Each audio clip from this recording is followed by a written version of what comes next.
हरे, हरे कृष्ण कृष्ण कृष्ण हरे हरे, हरे राम राम राम हरे हरे, हरे कृष्ण कृष्ण कृष्ण हरे हरे, हरे राम राम राम हरे हरे, हरे कृष्ण कृष्ण कृष्ण हरे हरे, कुंडलिकावृते हरिढोल श्री ज्ञानदेव तुकार, पंढरीनाथ भगवान की जय, माऊली ज्ञानेश्वर महाराज की जय, विश्वंदरी जगद्गुरु तुकाराम महाराज की जय, नवनाथ महाराज की जय, अवधूत चिंतन श्री गुरुदेव दत्त, श्री गुरुदेव दत्त, श्री गुरुदेव। ओम सिद्ध शिव चैतन्य गोरक्षनाथाय नमो नमः,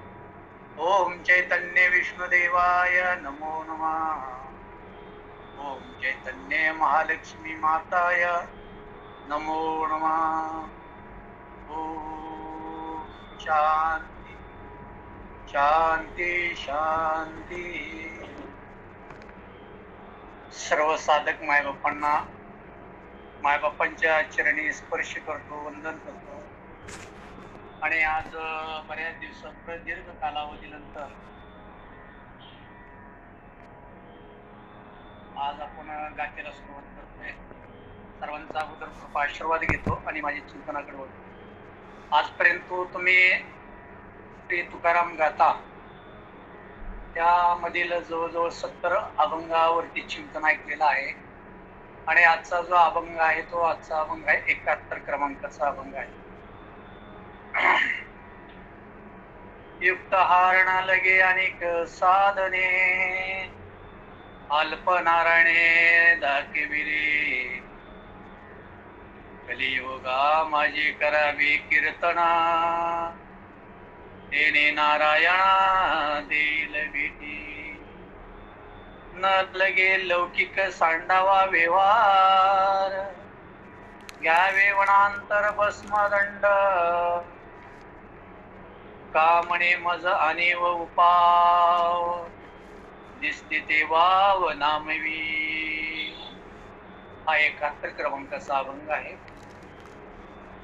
आणि 71 क्रमांकाच्या अभंगाचं पहिलं चरण आहे युक्त आहारण लगे अनेक साधने, अल्प नारायणे दाखविले.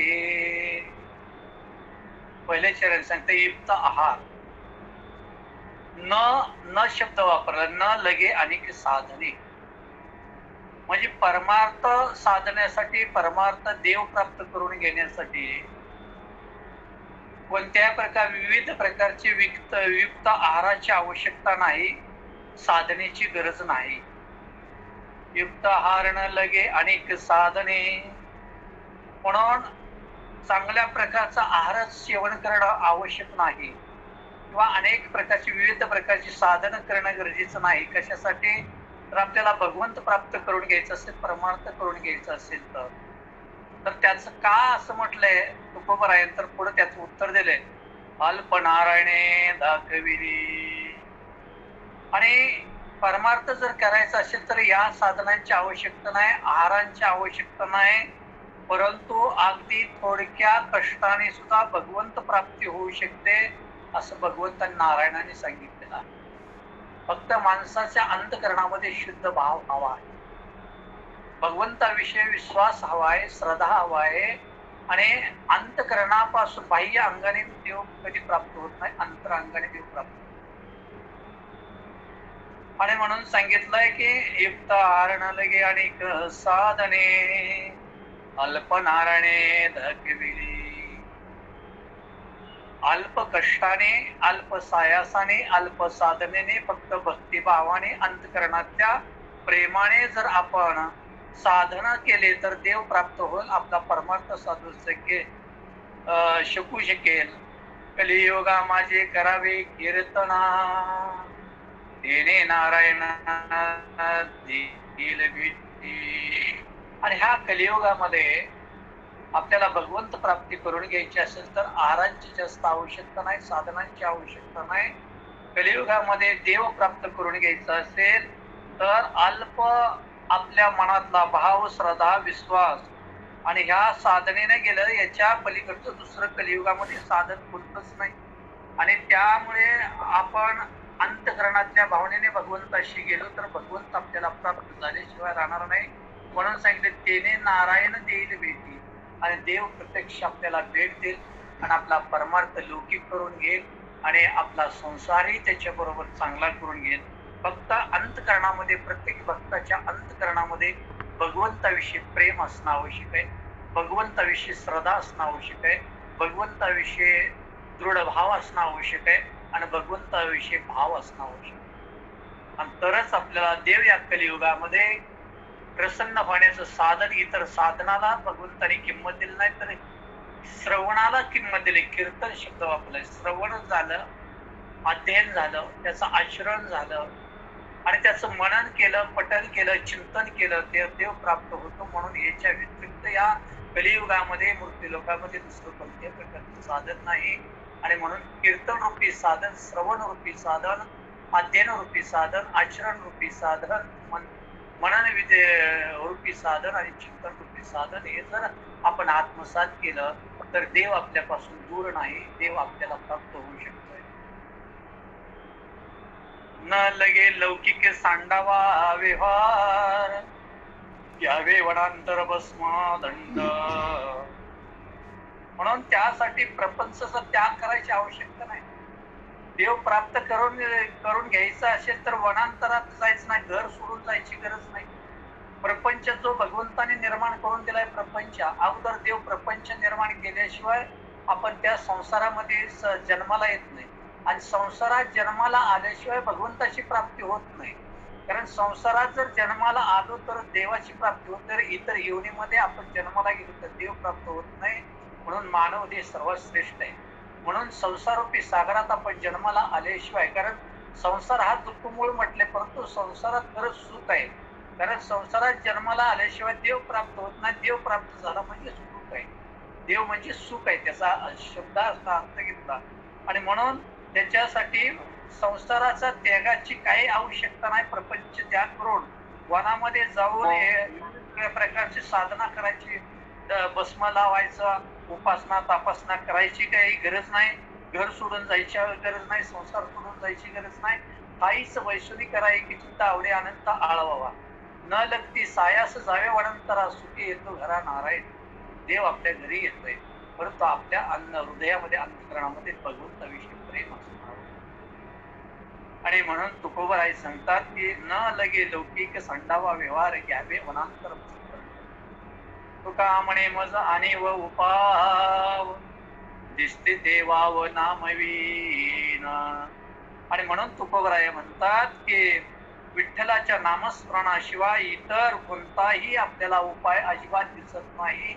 कारण मी ज्या वेळेला प्रथमतः तुम्हाला थोडा आठवण करून देतो की ज्या वेळेला मी श्री तुकाराम गाथा चालू करायच्या अगोदर मी सांगितलं की प्रत्येक तुकोबरायचा गाथेमधले अभंग घ्या. प्रत्येक अभंगामध्ये देव आणि देवाचं नाम याच्या भोवती, देवाविषयी, पांडुरंगाभोवती, ते पांडुरंगाच्या नामाभोवती, पांडुरंगाच्या रूपाभोवती प्रत्येक अभंग फिरलेले आहे.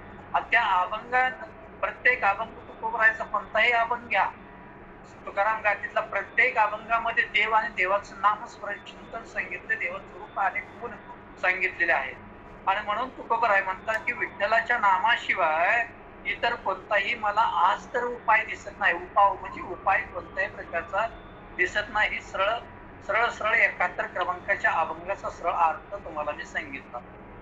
कंडी कृष्ण म्हणे नाही अशुभ देवानी, नरात्वा नारी रांडतया नावे करी. नाही हाती दान दुर्पणाचे कंकण, वळीले संती केली बुडुनिया फजिती. तुका म्हणे ताळा, तुका म्हणे ताळा, नाही त्याची अवकळा. भोका नरत्वा नारी रांडतया नावे करी. म्हणून तुकोबराय म्हणतात की ज्याच्या कंठी कृष्णमणी नाही अशुभ देवानी. ज्याच्या कंठामधून कृष्णाचं नाम येत नाही, देवाचं नाव येत नाही, अशी ती वाणी प्रत्येकाच्या ज्याच्या ज्याच्या मुखातून भगवंताचं नाम येत नसेल, भगवंताचं चिंतन होत नसेल, ती वाणी अशुभ म्हटले. अशुभ आहे वाणी. कंठी कृष्णमणी नाही अशुभ देवानी. म्हणून ज्याच्या मुखातून देवाविषयी प्रेम निर्माण होते, ज्याच्या मुखातून देवाविषयी नामस्मरण चिंतन, मुखातून शब्द भगवंताविषयी निघत नाही, त्याचं ते मुख, त्याची वाणी अशुभ आहे असं तुकोबराय म्हणतात. ओका नर अथवा नारे रांडतया नावे खरी. मग अशी व्यक्ती परमार्थाला अमंगळच आहे. परमार्थात ती व्यक्ती शोभत नाही आणि परमार्थ त्या व्यक्तीला सुद्धा मान देत नाही, म्हणजे मानलाच जाऊ शकत नाही. ती व्यक्ती परमार्थामध्ये अशुभ किंवा अमंगल अशा स्वरूपाची तुकोबरायांनी सांगितलं. हो का नर या अथवा नारी, पुरुष असू द्या, स्त्री असू द्या, कोणत्याही प्रकारचे असू द्या, किंवा तृतीय पंथी असू द्या, रांडतया नावे खरी. आणि ज्या व्यक्तीच्या, ज्या साधकाच्या, ज्या भक्ताच्या, ज्या सर्वसामान्य लोकांच्या मुखातून भगवंताचं नामस्मरण निघत नाही, नामस्मरण होत नाही, त्याची वाणी अशुभ आहे आणि तो परमार्थाला आपल्या भाषेत सांगायचं म्हटलं तर लायक नाही, त्याची योग्यता नाही, त्याची पात्रता नाही. वाळीले संती केले मोडून या फजिती. आणि जे हे जिथं नाही हाती दान शूरपणाचे कांकण. दुसरं चरण नाही हाती दान शूरपणाचे कांकण. आणि जे हात दान देण्यासाठी या कलियुगामध्ये पुढे येत नाहीत ना, त्याच्या हाताला शोभा कधी नाही, त्याच्या हाताला जय कधी येणार नाही, त्याच्या हाताला यश कधी निर्माण होणार नाही, आणि तो त्याच्या जीवनामध्ये आयुष्यामध्ये कधी सुखी होणार नाही असं तुकोबराय स्पष्ट सांगतात. म्हणून नाही हाती दान शूरपणाचे कांकण. ज्याच्या हातामध्ये दान करण्याची प्रवृत्ती नाही ना, त्यांनी भगवंत अपेक्षा, इच्छा अपेक्षा, महत्वापेक्षा सुख याच्या अपेक्षाच कधी करू आणि ठेवू बी नाही. कारण तो दान करण्यासाठी लायक नाही, त्याच्यामुळे देव त्याला कृपा करू शकत नाही, संत कृपा होत नाही, देव कृपा होत नाही. आणि म्हणून सांगितलंय की नाही हाती दान शूरपणाचे कांकण. वाळेले संते केले भोडून या फजिती. आणि मग अशा नास्तिक माणसाला वाळीले संती केली बोडून या फजिती, अशा नास्तिक स्वभावाच्या माणसाला संत अजिबात जवळ करत नाहीत. वाळलेली या संती केली बोडून या फजिती. अजिबात देव त्याला जवळ करत नाही, कारण देव म्हणजे संत आहेत, ते देव ते संत, देव ते संत निमित्त प्रतिमा. म्हणून 3 युगामध्ये देव प्रत्यक्ष अवतार घेत होता, कलियुगामध्ये देवाला अवतार घेत नाही, परंतु तोच देव संत रूपामध्ये मूर्ती लोकात आलेला आहे. मग आता तुमच्या पुढे मी पाठीमागे चिंतन करत असताना सांगितलं, देवाला देवाच्या अवतारामध्ये का काम करता आलं नाही, संत स्वरूपात का भगवंत आला, संत स्वरूपात भगवंताने अवतार का घेतला. 3 युगामध्ये देव जर देव रूपात येऊन कार्यमूर्ती लोकात करत होता, तर कलियुगामध्ये संत रूपात का देव आला. तर देवाचे थोडं आपण आता त्यांची देवाच्या जवळ काय आहे, दुर्गुण आहेत का सुगुण आहे का अवगुण आहे, यांचे दोष काढणे इतका आपण योग्यता नाही, पात्रता नाही. परंतु तुकोबरायच्या अभंगाचा आधार घेऊन आपण बोलू शकतो की देवाजवळ एक अवगुण आहे, आणि तो अवगुण कोणता आहे तर भक्ता राखे पायापासून दुर्जनाशी संवाद. तो फक्त भक्तालाच जवळ करतो आणि दुर्जनाचा नाश करतो. पण संतांच्या ठिकाणी काय आहे तर संत दुर्जनाला सज्जन बनवतात, म्हणून तो देवमूर्ती लोकात संत रूपात आलेला आहे. म्हणून इथं शब्द संत हा वापरलेला आहे तुकोबरायने. वाळीले संती केली मोडून या फजिती. मग ज्या लोकांच्या अंतकरणात जो नास्तिक लोक आहेत, अशा लोकांना देव आपल्या जवळ करत नाही, संत आपल्या जवळ करत नाहीत. उलट त्याला कडक शब्दात शिक्षा सुनावतात, कडक शब्दात त्याला ठामपणे सांगतात की तू चाललेला मार्ग चुकीचा आहे, आणि तू जर चुकीच्या मार्गाने गेला तर तुझं आयुष्य उद्ध्वस्त झाल्याशिवाय राहत नाही. अजून तुला तुझी वेळ गेलेली नाही, अजून उर्वरित आयुष्य, इथून पुढे जे आयुष्य आहे ते सुद्धा चांगल्या नीतीने जगायचं असेल, हेच जर अवधार ज्ञान वैराग्य संपत्ती जीवन जगायचं असेल तर पडून या राही उगाच संताची पायी, असं तुकोबरायांनी अभंगामध्ये म्हटलेलं आहे. हे मग या तुम्ही जर संतांच्या ठिकाणी पडून राहिला तर कोणत्याही प्रकारे न लगती पुसावे सांगावे, पुसणे सांगावे. त्याला देवाला सांगायची गरज नाही हो. चित्त शुद्ध करी भावी. देवाला सांगायची गरज नाही, देवाला बोलायची गरज नाही, देवाला मागणी मागायची सुद्धा गरज नाही. देव अंतःकरणाच्या इच्छाने पाहतो किती इच्छा आहेत आणि तो देव पूर्ण केल्याशिवाय राहत नाही. पण तसा भक्तही पाहिजे. पण ज्ञानेश्वरीचे 9वे अध्याय सुद्धा सांगितलं, जो मत होय अज्ञानी शरण त्याचे निवारे मी जन्ममरणी या नागी शरणाची तुम्हीची. आणि जो मला निष्कामतेने निस्वार्थी भावनेने शरण येतो त्याचं मी जन्म मरण नाहीच करतो. म्हणजे त्याच्या जीवनामध्ये सुख आणि सुखच प्राप्त करून घेतो. आणि म्हणून तुकोबराय म्हणतात की वाळिले संती केली बोडून या भजिते तुका मने ताळा नाही त्याची अवकळा. म्हणून तुकोबराय सांगतात की ज्याच्या आचरणामध्ये, ज्याच्या दररोजच्या नित्य वर्तनामध्ये अजिबात अशा लोकांचा ताळमेळ लागत नाही आणि ते कोणते आपण यशाच्या टोकावरती आहे का अपयशाच्या टोकावरती, आपण धरलेला मार्ग चांगला आहे का वाईट आहे, याचा कधीच त्या व्यक्तीला ताळमेळ लागत नाही. आणि म्हणून त्याच्यावरती संकट, अवकाळा म्हणजे संकट प्राप्त होतं, अवकाळा निर्माण होत असते. हा 72 क्रमांकाच्या अभंगाचा सरळ सरळ सरळ तुम्हाला भावार्थ सांगितला. माया ब्रह्माईसे म्हणते धर्मटक आपणा सारीशे लोक नागेविले. विषयाचा लंपट शिकवी कुविद्या मना मागे नांद्या हुनिया फिरे. करुणिया कांता पाकजिरी सुरणाराई करिता तिताई दुःख पावे. औषध द्यावया चाळविले बाळा दावणे आगुळा दृष्टी पुढे. करावया देश भाव वेदवाने वांजट बोलणे वारा त्यांची. तुका म्हणे जया पिंडाचे पाळना न गडे नारायण भेटी तया. विषयाचा लंपट शिकवी विद्या मना मागे नांद्या होनिया फिरे. माया ब्रह्माईशी म्हणती धर्म ठक आपणा सारखे लोक नागेविले. म्हणून या समाजामध्ये धर्मठक हा शब्द तुकोबरायने वापरलाय की माया ब्रह्माईशी म्हणती धर्मठक आपणा सरीशे लोक नागविले. या समाजामध्ये काही मूर्ख लोक जन्मतात.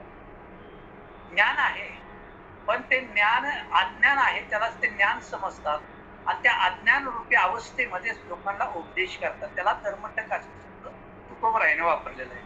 म्हणून सांगितलं की या समाजामध्ये काही धर्मठक म्हणजे मूर्ख माणसं आहेत, काही धर्म पंडित सुद्धा आहेत, पण त्यांना अहंकाराने ग्रासलेलं आहे, त्यांच्या अंगी अहंकार निर्माण झालेला असे धर्मपंडित आहेत. आणि मग हे धर्मपंडित हे मूर्ख ठक लोक समाजामध्ये निर्माण झालेले मायानी ब्रह्म यावर ते सतत बडबड बडबड बडबड करतात आणि सर्वसामान्य लोकांना सांगतात आणि सर्वसामान्य लोकांची दिशाभूल करतात. त्यांना खरं ज्ञानच प्राप्त नसतं. म्हणून तर मायानी ब्रह्म आईशी म्हणती धर्म ठरतात आपणा सरीशे लोक नागिवले. मग असले समाजकंटक लोक असतील, अर्ध्या हातकुंडाने आपण म्हणतो पिवळी झालेले लोक असतील, थोडं ज्ञान आलेले म्हणतो मी किती ज्ञानी आहे, त्याला अहंकार येतो, गर्व निर्माण होतो. पण त्याला तुकोबरायने महत्व देत नाही. तर देवाच्या पुढे तू मनुष्य टिकत नाही आणि मग देव त्याच्यावरती कधीही कृपा करत नाही. तो आयुष्यभर दुःखाचं जीवन जगतो. पण त्याला असा अहंकार येतो, असा निर्माण गर्व होतो की मी किती ज्ञानी आहे. आणि मग असे धर्मकंटक लोक असतात आणि धर्मठक लोक असतात आणि अज्ञानी लोक असतात. आणि हे लोक म्हणतात आम्ही किती ज्ञानी आहोत. आणि या अवस्थेमध्ये सर्वसामान्य लोकांना उपदेश करतात, ज्ञान देतात आणि ते ज्ञान देऊन त्यांची दिशाभूल करतात. त्या लोकांना त्यांच्याच मार्गावरती नेऊन सोडतात, वाईटच मार्गावरती नेऊन ते सोडत असतात. म्हणून विषयाचा लंपट शिकवी कुविद्या मना मागे नांद्या हुनिया फिरे. आणि मग विषय लंपट लोक असतात, त्यांना नास्तिकच आवडत असते. काम करून लोक दमंकार मुसर याच्यात तो आदिन लोक गेलेले असतात, त्याला सामान्य लोक म्हटलेले जातात. आणि त्या विषय लंपट लोक इतरांना सुद्धा विद्या शिकवली जातात, कुविद्या कपट विद्या शिकवली जाते, वाईट कर्म शिकवलं जातं. अधर्म शिकवला जातो आणि त्याच्या मागे मग लोक त्याचा गळगवा फिरत असतात. हे सांगितलं, इथे शब्द वापरलाय बघा. विषयाचा लंपट शिकवी कुविद्या, मना मागे नांद्या होण्या फिरे. अशाच लोकांना ती लोक आमचा देव, आमचा स्वामी, आमचे गुरु, आमचे श्रीगुरु, आमचे सद्गुरू अशी म्हणून लोक त्यांच्या मागे फिरत असतात. आणि हे खरं अज्ञानी लोक असतात, म्हणून ते कुविद्या शिकवतात. अज्ञानी लोक आम्ही ज्ञानी आहोत ह्या ब्रह्मामध्ये राहतात, गर्वामध्ये राहतात, अहंकारामध्ये राहतात. आणि मग ते लोकांना दिशाभूल करून आपलंच काय खरं आपण बोलतो, आपलं ज्ञान हेच माझं खरं आहे असं सांगतात. मग अशी लोक सर्वसामान्य लोकांना तर त्या अज्ञानीच आहेत. त्याला विषय जड जीव म्हटलेलं जातं. सर्वसामान्य लोकांना माहित नसतं. मग ते लोक अशाच लोकांच्या दुसरा शब्द आपण ग्रामीण भागात किंवा दररोजच्या व्यवहारात आपण ढोंगी साधू म्हणतो, त्यांच्या मागे ते लोक फिरत असतात. करुणे खाता पाप जरी सुरणा, सुरणराई करिता हिताई दुःख पावे. एक सुरण आहे आणि दुसरं मोहरे आहे. हे आपण शिजवून खाल्ल्याने त्याचा लाभ होतो हे आपल्याला माहिती आहे. परंतु ती जर कच्ची खाल्ली आपण तर आपल्याला अपचन होतं आणि आपल्या शरीरावरती परिणाम होतो. म्हणून इथं सांगायचं काय, इथं उपमालंकार तुकोबरायांनी दिलेला आहे. जर आपण सद्विवेक बुद्धीने गेलो, आपले आचार चांगले ठेवले, आपला विचार चांगला ठेवला, तर ते जर आपण आचार विचार ठेवून आपण आपलं वर्तन बदललं तर निश्चित त्याचा लाभ होऊ शकतोय. जर आचरण अध्ययन आपण नाही बदललं, आपलं वर्तन नाही बदललं आणि आपण त्याच पद्धतीने गेलो तर इथं अपचन म्हणजेच काय, आपल्याला दुःख प्राप्त होऊ शकतंय. म्हणून तुकोबरायाने इथं उपमालंकार घेतलेला आहे. जिरं आणि सुरण याचा, मोहरी, सुरण म्हणजे मोहरी आणि जिरं, हे जर आपण शिजवून खाल्लं तर त्याचा लाभ होऊ शकतोय आणि कच्चं खाल्लं तर त्रास होऊ शकतोय. म्हणजेच आपण संत चरणी गेलो तर देव आपला लाभ करतो, आपल्या जवळचे विकार घालवतो आणि आपल्याला यश श्रेय अवधारे ज्ञान वैराग्य संपत्ती प्राप्त करून देतो. आणि जर आपण तसं नाही गेलो, अज्ञान आहे पण आपण ज्ञानी समजून गेलो तर आपल्या आयुष्यामध्ये मरेपर्यंत आपल्याला दुःख आणि दुःख एवढंच भोगावं लागेल अशी तुकोबराय सांगतात. औषध द्यावया चाळवले वाळा, जशी एखादी आई असते, आपल्या लहान बाळ असतं, आईचं ममत्व, आईचं प्रेम एवढं असतं की जर बाळाने काय एक घास जरी नाही खाल्ला तर आई दिवसभर जिवत नाही. आईची माया खूप या जगामध्ये. आणि मग ती आई काय करते, माझा बाळ लहान आहे, बाळाला त्रास होतोय, औषध ते केवढं असतंय आणि ते औषध पाजताना त्या बाळाला म्हणते, बाळा हे औषध आहे, हे औषध नाही तर गुळाचा खडा आहे असं त्याला पाजवते, ते औषध त्याला देत असते. एवढं तसा भगवंत हा देव. तुकोबराय म्हणतात की आपण जर कितीही आपल्या जवळ विकार आले तर आपण त्या विकारात मद्द झालो, गर्वाने राहिलो, अहंकाने राहिलो तरी देव आपल्याला माफ करतो. त्याला सांगतो, अरे बाबा हे विकार नाहीत, हे गोड तुझं आहे आणि हे तुला प्राप्त होणार आहे, हा गुळाचा खडा आहे, हे तुला प्राप्त होणार आहे, तू खा असं समजून सांगतं. जशी आई आपल्या बालकाला सांगते तसा भगवंत आपल्या भक्तासाठी रात्रंदिवस आई होतो आणि आपल्या बाळाचं रक्षण करत असतोय. आणि म्हणून म्हटले, औषध द्यावया चाळविले बाळा, दावणी गुळा दृष्टी करे, तरावया आधी शुभावेदवाणी, तरावया आधी शुभावेदवाणी, वांजट बोलणे वारा त्यांची. जसं आई आपल्या मुलाला थोडं औषध देताना आई त्याला गुळाच्या खड्याचं दृष्टी ठेवते, हा गुळाचा खडा हा औषध नाही, आणि मग त्याच्यातल्या त्रुटी काढून घेते, त्याला पूर्वत करते आणि आपल्या प्रमाणे त्याला जीवन जगायला शिकवते. तसं तुकोबराय या म्हणतात की या प्रपंच बहुसागरातून तुम्हाला तरुण जायचं, तरावया आधी शोभा वेदवाणी, तरुण जायचं असेल तर त्या जाण्यासाठी वेदाचं, अभंगाचं मनन चिंतन केलं पाहिजे, आचरण केलं पाहिजे, अध्ययन केलं पाहिजे आणि तरच आपल्याला बैलतीरावर असणारा सुखापर्यंत आपण सहज पोहोचू शकतो. ज्या ठिकाणी तुम्ही आम्ही आहोत त्या ठिकाणी दुःख आहे, आपण अलीकडच्या नदीच्या तीरावर दुःखामध्ये जीवन जगतोय आणि आपल्याला सुख हवं आहे. मनुष्य जन्मापासून मरेपर्यंत दररोज संसारामध्ये वेगवेगळे साधनं करतो. संसार आज सुखी होईल, उद्या सुखी होईल, सर्व सुखाचे असे जन्म गेला, असं तो आज मिळेल उद्या मिळेल असं तू भटकंती करतोय. आणि त्या पद्धतीनं सांगितलंय तुकोबरायांनी. हा जर खरा तुम्हाला संसार करून जायचा असेल, तरावय आधी शोभा वेदवाणी वांजट बोलणी वारा. जर हे तरुण जायचं असेल तर वेदाचं संशोधन करा, चांगलं काय त्याचं संशोधन करा, त्याचं रहस्य जाणून घ्या आणि त्याच्यामधल्या ह्या ज्या त्रुटी आहेत त्या त्रुटी वांजट बोलणी वारा त्यांची, त्या त्रुटी काय करा, जाळून टाका, वाऱ्यासारख्या घालवून टाका. आणि हे जर त्रुटी तुमच्या जवळच्या घालवल्या, विकार रूपी त्रुटी घालवल्या, अज्ञान रूपी त्रुटी घालवल्या, अविश्वास रूपी त्रुटी घालवल्या, अंधश्रद्धाविषयी त्रुटी घालवल्या, तरच आपल्याला जीवनामध्ये ज्या ठिकाणी आपल्याला पोचायचं त्या ठिकाणी आपण पोचल्याशिवाय राहणार नाही. आणि पोचवण्यासाठी देवच आपलं साधन होतो आणि साध्यापर्यंत पोचवत असतो. म्हणून तुकोबराय म्हणतात की हे तुम्ही पहिलं काढून टाका. म्हणून तुका म्हणे जया पिंडाचे पाळन, न घडे नारायण भेटे तया. म्हणून तुकोबराय म्हणतात जो स्वतःच्या ध्येयाविषयी माणूस आसक्त असतो आणि त्याला देव भेटणं कठीण असते. मग आपल्या देहावरची इच्छा, देहाला काय लागणार आहे, अन्न वस्त्र निवारा, त्याची काळजी करू नका. भगवंताविषयी प्रेम ठेवा, संतांविषयी प्रेम ठेवा, अध्ययन आचरण करा. देवाला सांगायची गरज नाही तो प्रपंच माझा कसा व्हावा. देव स्वतः आपला प्रपंच करत असतो. आपल्या शरीरामध्ये चैतन्य रूपी रूपाने देव संचार करून, चैतन्य रूपी शक्ती निर्माण करून तो दुःखाचा संसार सुखमूळ करतो, सुखाचा सुखदायक संसार करत असतो.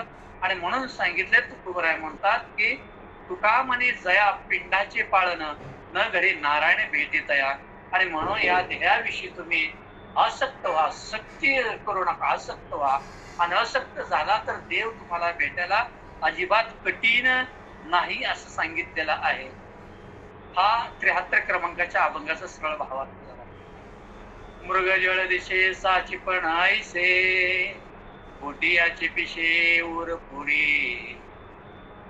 जाणून या करा फुलाले घात, विचारा रे हित लवलाही.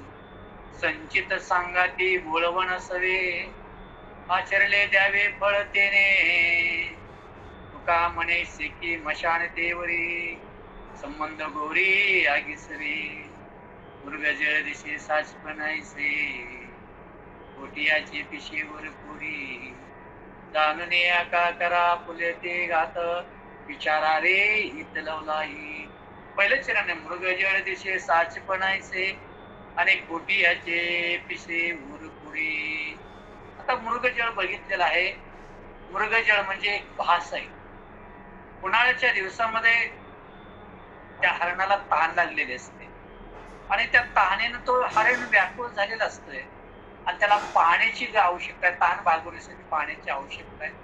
आणि ते मृगजळ ते उन्हाच्या जे झळे असतात त्या डांबरीवरती म्हणा, जंगलामध्ये म्हणा, पाण्यावरती अशा झळे त्याला पाण्यासारख्या वाटतात, त्याला मृगजळ म्हणतात. मृगजळ याचा अर्थ भासवणे. आणि अशा पद्धतीनं त्याला तो भास होत असतो आणि आता पाणी भेटेल, मग पाणी भेटेल, ते पळत राहतं हरिण. आणि पळत एवढं राहतं, पळत एवढं जीव गेला तरी त्याला ते पाणी काही भेटत नाही. आणि त्याला ते वाटतंय की हे पाणी आता भेटतं, इथं होतं तिथं होतं म्हणून दिवस दिवस दिवस दिवस थकेपर्यंत, जीव जाईपर्यंत तो त्या मृगजीव धावत असते. त्याला पाणी काही भेटत नाही, त्याचा जीव जातो. तसं आपण संसारामध्ये आपल्याला आता भेटेल सुख, मग भेटेल सुख, आता भेटेल सुख, मग भेटेल सुख. आणि म्हणून आपण दररोज दुःखाच्या खाईमध्ये सुखाचा शोध घेतो. जिथं दुःखच आहे, दुःखामध्ये जर आपण सुख शोधायला गेलो तर सुखाचा पत्ता त्या ठिकाणी नाहीच. पत्ता कुठे आहे सुखाचा? तर भगवंताजवळ आहे. जैसे ज्याची कर्म तैसे फळ देतो रे, ईश्वर देवाजवळ आहे. जसं आपण शालेय जीवनामध्ये असताना आपण परीक्षा द्यायचं काम होतं, उत्तरपत्रिका लिहायचं काम होतं आणि त्या उत्तरपत्रिकेत लिहिलेलं मार्क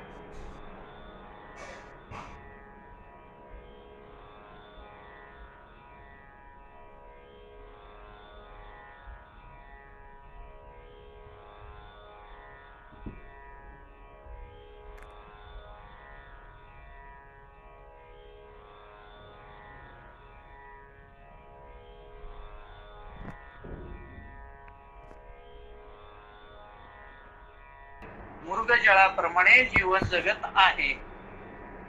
परंतु त्याला ते सुख तिथे भेटणारच नाही. म्हणून त्याचा विचार करा. आपलं हित कुठं आहे? विचारारे हित लवलं आहे.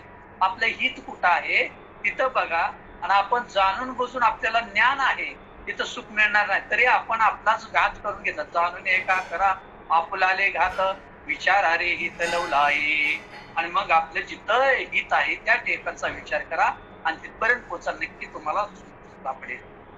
संचित सांगा ते बोलवण सवे, आचरणे द्यावे फळ देणे.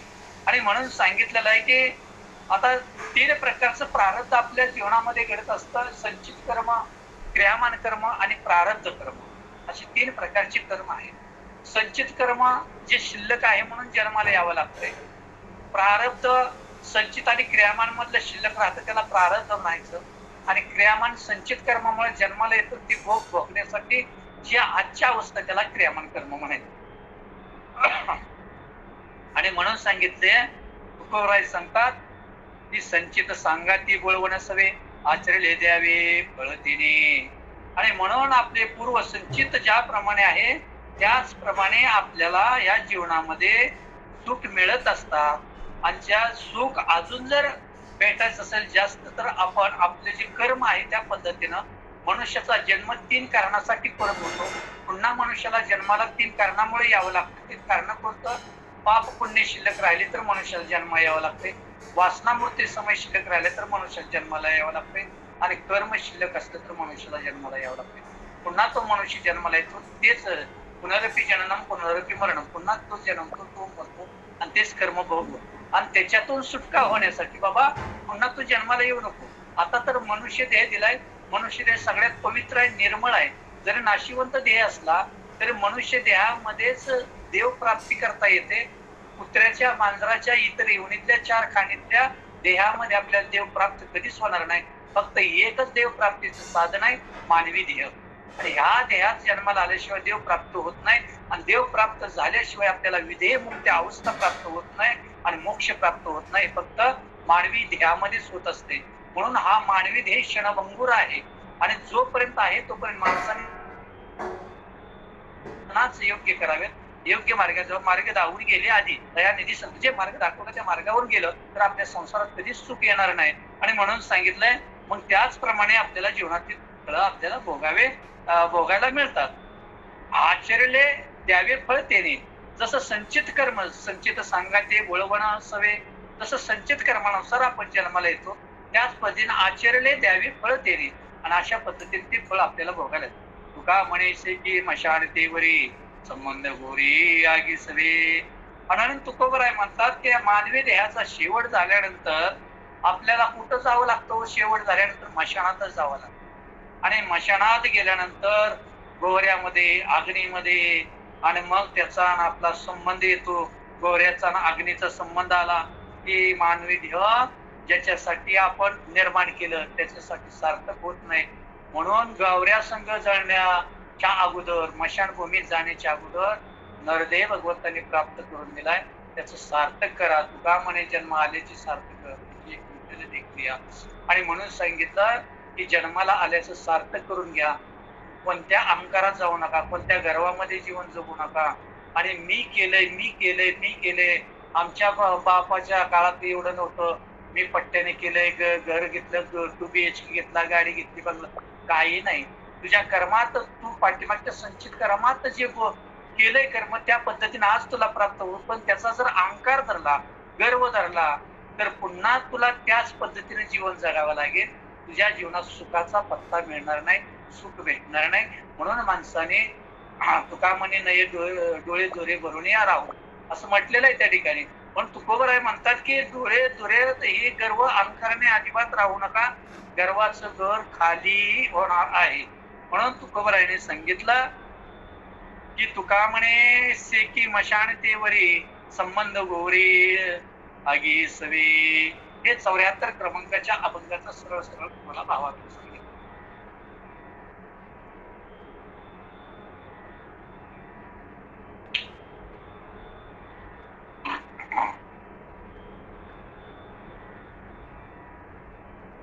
गवळी ताक पिरे कोण पोरे चांगले, एवढा त्याचा छंद देवा काय सेवा भक्ती ते. काय उपास पडिले होते कन्या भोवते विदुरांच्या. तुका म्हणे खूप जादाशी गुरुपराशी न कळा.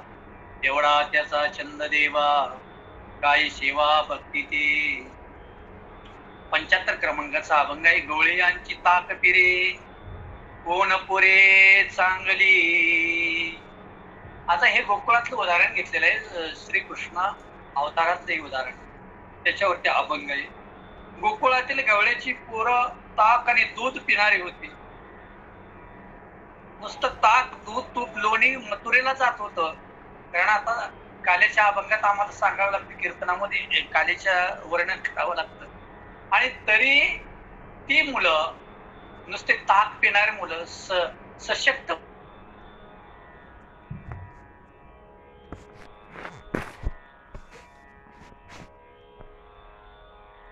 केलं नाही. कन्या तर खाल्ल्या पण विदुरासंग नातं जोडलं.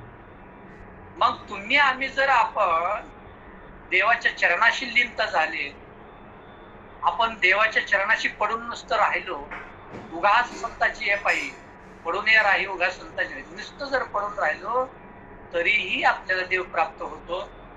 आता उदाहरणार्थ सगळ्याला माहिती, शांती ब्रह्म एकनाथ महाराजांच्या घरी गावबा नावाचा व्यक्ती पडूनच होता. गावबाने कधी हरिपाठाला उठला नाही, गावबाने कधी गाथा पारायण केलं नाही, गावबाने कधी हरिपाठ केला नाही, गावबाने कधी रात्री कीर्तनाला तो गावबा जागला नाही. फक्त गावबाचं एकच काम नाथ शांतीब्रह्म एकनाथांच्या घरी पोळी खाण्याचं काम. पण ज्या वेळेला शांतीब्रह्म एकनाथ महाराजांनी सांगितलं की नाथ फाल्गुन वद्य आपल्या ह्याला सृष्टीला मी काय करणार आहे, जल समाधी घेणार आहे. आणि त्यावेळेला लोकांनी सांगितलं, तुम्हीच म्हटला होता ना नाथ बाबा की रामाने मला सांगितलं की रामायण सांगायला, आणि आता अर्धवट रामायण तुम्ही सोडलं. आणि अर्धवट रामायण सोडून तुम्ही जर सांगत असलं आम्हाला काय माहित नाही, तुम्ही जल समाधी घ्या ना तरी काय घ्या, आम्हाला रामायण पूर्ण करून द्या आणि नंतर तुम्ही जल समाधी घ्या. पण नाथ महाराजांनी सांगितले माझे वेळ जवळ आलेले, मला नाथ श्रेष्ठीला जल समाधी घ्यायची आहे. मग म्हणले रामायण सांगायचं कोणी? त्यावेळेला म्हणले आहे गावबा. लोक हसू लागली.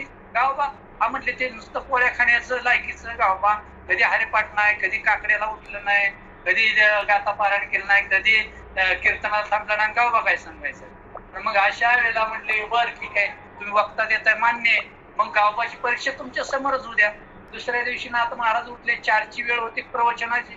4ला हाक मारले, गावबा म्हणून जरा हाक मारले. त्यावेळेला गावबाला वाटलं पोळीचा टायमिंग झाला, पण आता 4 वाजले, 8 वाजता संध्याकाळी पोळी, 4 वाजताच कशी नाथाच्या घरी पोळी झाली. म्हणजे गावबा उठलं, म्हणले गावबा.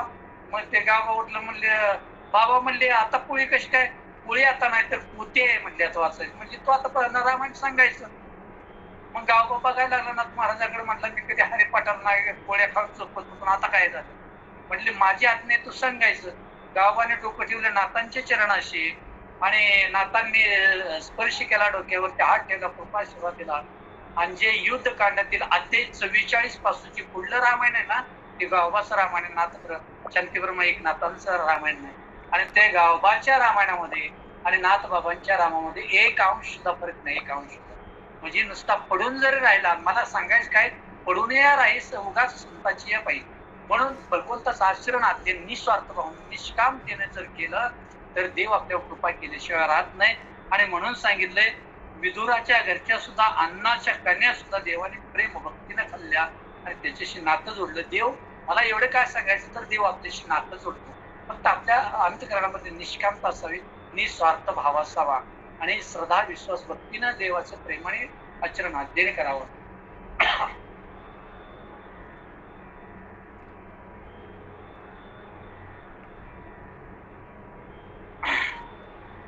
तुका म्हणे खूप जा दासी गुरु पराशी ही नकळा. आणि भगवंताने कोणाकोणाशी नातं जोडलं तर तुका म्हणे खूप जा दासी गुरु पराशी ही नकळा. म्हणून तुकोबर म्हणतात आनंद अत्यंत कृप असणारी खूपच्या. जे दाशी होती ती अत्यंत कृप आहे, अष्टवक्र आहे, तिला कधी एवढ्या माणसाने पाहिले तर अमंगळ वाटेल अशा अवस्थेतली कुब्जा दाशी होती. पण त्या दाशीचं प्रेम एवढं होतं, ती निज भक्तीने निस्वार्थ भावने श्रीकृष्णाची सेवा करत होती. तर श्रीकृष्णाने तिच्या बरोबर सुद्धा आपली नातं. मग तुमच्या माझ्या संसारूपी सागरातल्या आपण जर प्रेमाने भक्तीनं देवाचं नामस्मरण चिंतन केलं तर देव आपल्याशी ह्या कलियुगात सुद्धा नातं जोडतो. आणि ह्या कलियुगात एवढं देव नातं जोडतो आणि मग आपण म्हणतो मागे पुढे उभा राही सांभाळीत आली आघात निवारा. देव मागे पुढे उभा राहतो. हा 75 क्रमांकाच्या अभंगाचा सरळ सरळ भावार्थ झाला. आता तरी पुढे हाची उपदेश नका करू नाश आयुष्याचा. सकळांच्या पाया माझे दंडवत फुलाले चित्त शुद्ध करा. हित ते करावे देवाचे चिंतना करून या मन एकविध. तुका म्हणे हित होई तू व्यापार करा काय फार शिकवावे. सकळांच्या पाया माझे दंडवत फुलाले चित्त शुद्ध करा. म्हणून एवढं सांगितलं की देव ज्यांच्या जवळ गेला त्यांचं प्रेम भक्ती होऊन देव काय करतो नातं जोडतो. आणि देवाने एवढं नातं जोडल्यानंतर देवाने सांगितलं आता तरी पुढे हाची उपदेश. आता जो मी उपदेश करतोय ना ते तुम्ही आत्मसात करा. नका करू नाश आयुष्याचा. आणि जे आयुष्य आज आपल्याला मिळालेलं आहे हे प्रापंचिक आयुष्य आहे. त्या आयुष्याचा अजिबात तुम्ही स्वतःच्या आपण आपली मन आहे स्वतःच्या पायावरती धोंडा मारून घेणं. म्हणून ते सांगितलं की आज आपल्या तुम्हाला चांगलं आणि वाईटातला फरक कळतो. ज्या कुणाला सांगावं जे 12 वर्षाच्या आतलं मुलं आहे त्याला सांगावं त्याला अजून काही कळत नाही. पण 12 वर्षाच्या पुढल्या व्यक्तीला प्रत्येक जीवाला प्रत्येक मानवी देहातल्या स्त्री असू द्या पुरुष असू द्या सगळ्याला ज्ञान आहे. चांगला आणि वाईटातला फरक कळतो. आणि म्हणून ज्याला कळते त्याला उपदेश करतात की तुकाराम महाराज प्रपंचक मनुष्याला विनवून सांगतात. हे संसार सागरातल्या लोकांना विनवून सांगतात आयुष्याचा आपल्या स्वतःच्या हाताने स्वार्थी भावनेने लोभाने मोहाने जाऊ नका. आपल्या आयुष्याचा नाश करू घेऊ नका. पुन्हा मनुष्य जन्म नाही आणि याच देही घडे देवाचे भजन याच जन्मामध्ये घडते पुन्हा नाही. आणि भगवंत प्राप्ती करून घेताना सुद्धा मानवी देहच लागतो. आणि एकदा जर तुम्ही तो वाया घालवला ज्याच्यासाठी दिला देवे दिला देह भजन बघता ज्याच्यासाठी दिला त्याच्यासाठी जर तुम्ही देह वापरला आणि आपला त्या देहाचं सार्थक केले तर तुमचा संसार सुखाचा होईल. म्हणून अजून सुद्धा तुम्हाला विनंती करतोय अजून तुमच्या पायाशी दंडवट घेतोय लागून या पाया विनवतो तुम्हाला. एवढं तुम्हाला सांगतोय की अजून आयुष्य गेलेलं नाही तर उर्वरित आयुष्य सुंदर सुख समाधान आनंदात जर जगायचं असेल तर आचरण चांगलं करा अध्ययन चांगलं करा. स्वतःच्या पायावरती दंडा पाडून स्वतःचा आयुष्याचा नाश करू नका. मी तुम्हाला आता उपदेश करतो. आत्ता सांगितलं आत्ता नंतर नाही सांगितलं आत्ता. आज प्रेझेंट टेन्स आता मी सांगितलंय की आता तरी म्हणजे गेलेल्या आयुष्याचा विचार आता करू नका.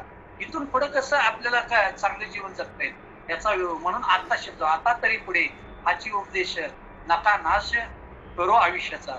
सकळांचे पाय हा माझे दंडवत आपल्याला चित्त शुद्ध करा. आणि म्हणून या जीवनाचे सार्थक करण्यासाठी आपलं चित्त शुद्ध झालं.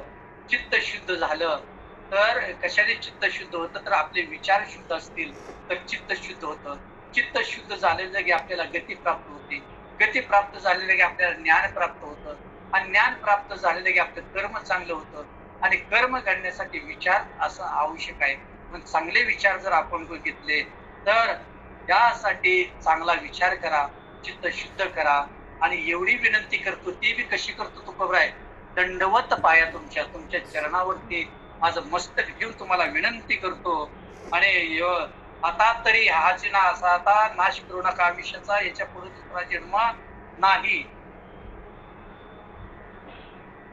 आपुल्याले चित्त शुद्ध करा. गीत ते करावे देवाचे चिंतना करून या मन एकविध. आणि म्हणून सांगितलं की ज्या ठिकाणी आपलं हित आहे ज्या ठिकाणी चांगलं होणार आहे आणि ते ठिकाण म्हणजे एकमेव असणार परमेश्वर ईश्वर देव. आणि त्या देवाचं चिंतन करा देवाचं नामस्मरण करा देवाचं आचरण करा अध्ययन करा त्यांच्या पायाची सेवा करा आणि तिथंच तुम्ही पडून राहा. तर देव तुम्हाला तुमचं कल्याण केल्याशिवाय राहणार नाही. कल्याण तर करेलच पण देव क्षणोक्षणी तुमच्या जवळ असणार आहे. प्रत्येक क्षणाला देव असणार आहे आणि प्रत्येक क्षण तुमचा सुंदरमय करणारा हा देव आहे. म्हणून त्याच देवाचं चिंतन करा. आणि आपली जी द्विधावस्था आहे मन एकविध करा म्हणजे जे द्विधा असतात चेतन स्वभाव झालेलं मन एकाग्रतेने करा. तुका म्हणे हित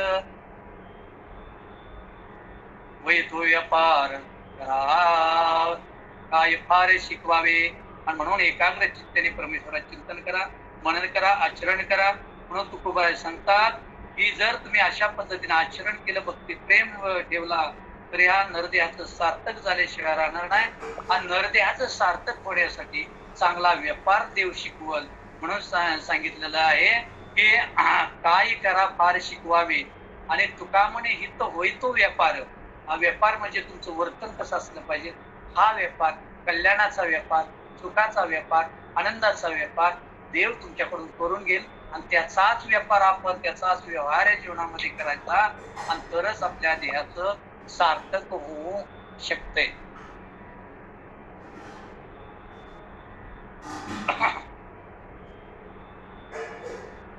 भक्ती बिन देवा कैचे रूप गडे सेवा. शोभे विले येरा सोने के ढाईरा. देवा विन भक्त कोण देता निष्कामता. तुका म्हणे बाळ माता जैसे स्नेहा जळ. शोभ विले येरा सोने के ढाईरा.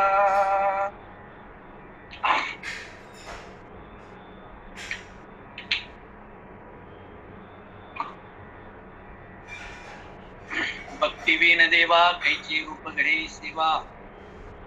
आणि ह्या जीवनामध्ये मनुष्य देहात आपण जन्माला आलो तर आपल्या जीवनामध्ये आनंद, सुख, समाधान, आनंद प्राप्त व्हायचा असेल, आपला प्रपंच सुखी व्हायचा असेल, आपली बायका मुलं चांगली जीवन जगायचे असतील, तर भक्तीशिवाय या जगामध्ये तुम्हाला देव प्राप्त होणार नाही. आणि भक्तीशिवाय या गोष्टी तुम्हाला प्राप्त होणार नाही. हे श्री अवतार वैराग्य ज्ञान प्राप्ती व्हायचे असेल तर भक्ती पाहिजे. आणि भक्तीशिवाय या देवाच्या जवळचे सगुण गुण आपल्याला, सद्गुण आपल्याला प्राप्त होणार नाही. तशी आपण भक्ती करणं गरजेचं आहे. आणि हे कोण करू शकतं, त्या मूर्ती लोकातल्या भक्तामुळेच भगवंताला महत्व प्राप्त होतं. म्हणून सांगितलंय की भक्ताविण देवा कैची रूप घडे सेवा. भक्ताशिवाय देव नाही आणि देवाशिवाय भक्त नाही. एक सूत्र लक्षात ठेवलं पाहिजे. म्हणून सांगितलं की भक्ताविण देवा कैचे रूप घडे सेवा. अरे भक्त असेल तर देवाला किंमत आहे, देवाला महत्व आहे. आणि देव असेल तरच भक्ताला महत्व आहे.